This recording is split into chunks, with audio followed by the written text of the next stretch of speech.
You don't stick your hand in a hornet's nest. You're going to get stung. And you mess with the hornets, they don't like it. So it's not being stupid. It's like, because that's, I think, part of the problem with Samson. It was interesting. He came up this week. Samson knew who he was. And so he didn't have a problem going and doing things, but it was maybe okay. It was permissible, but wasn't the best choice, right? I mean, some of the things he did, he broke his vow as a Nazirite, but yet he still retained the power and the authority that was given to him by Yahweh, right? That lasted so long. But this is the issue of license and liberties, and the idea of grace to empower us to become who we're supposed to be.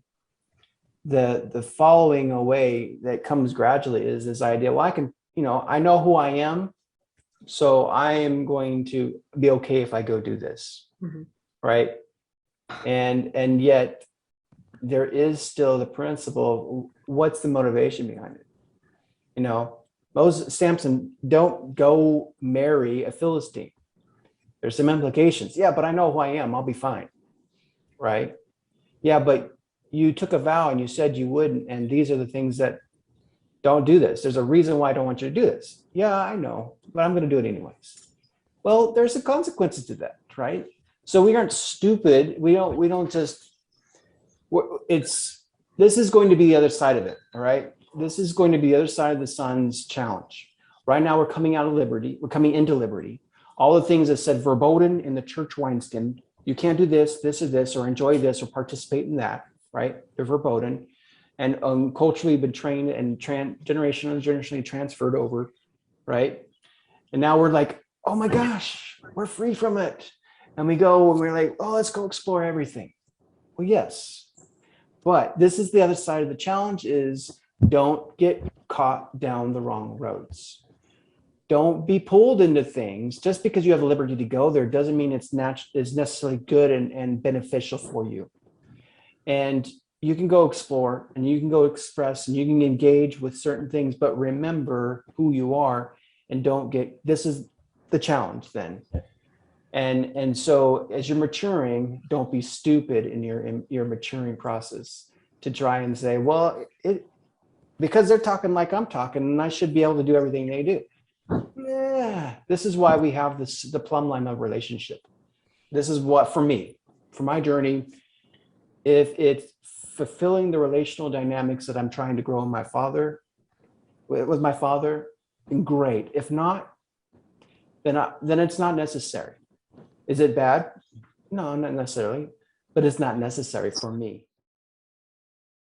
It's because I was driving home last night and I was talking to the father, and I said, this is what I see it as. It's like I've opened this aperture to chaos.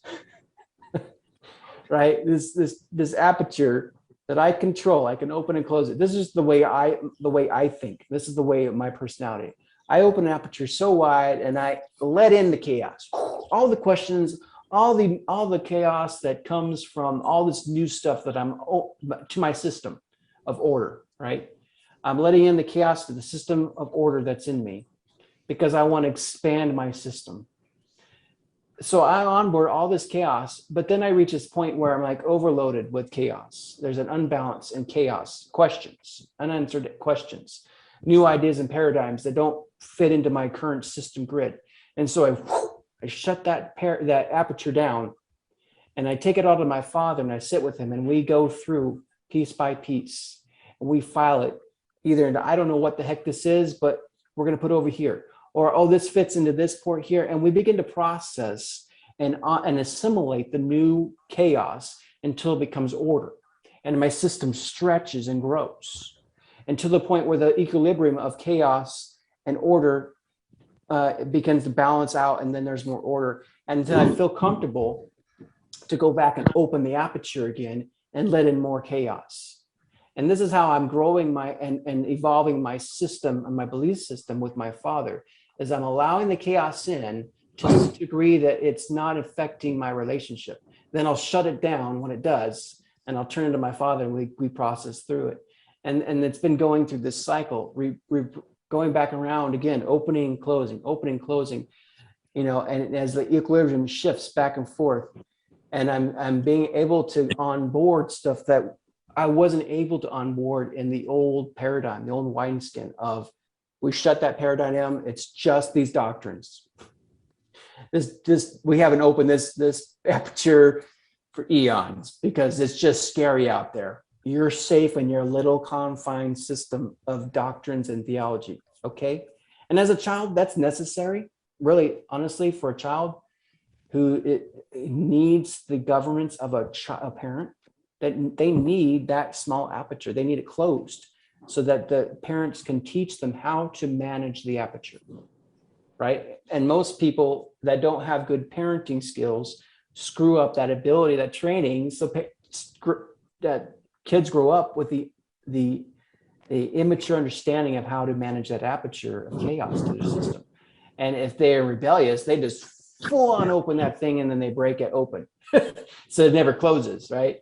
And then their lives, they don't know how to manage the chaos, and they just have a life of chaos, right? And so I think it's important to train people, but that old wineskin didn't allow us to open the aperture well and to steward that aperture of chaos into our system of order.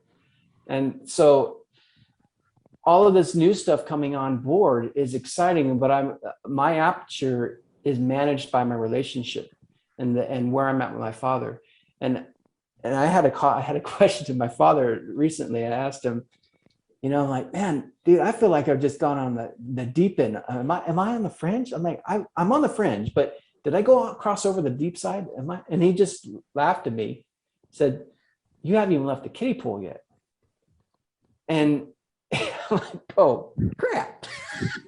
Like, cause it's already deep filling, you know?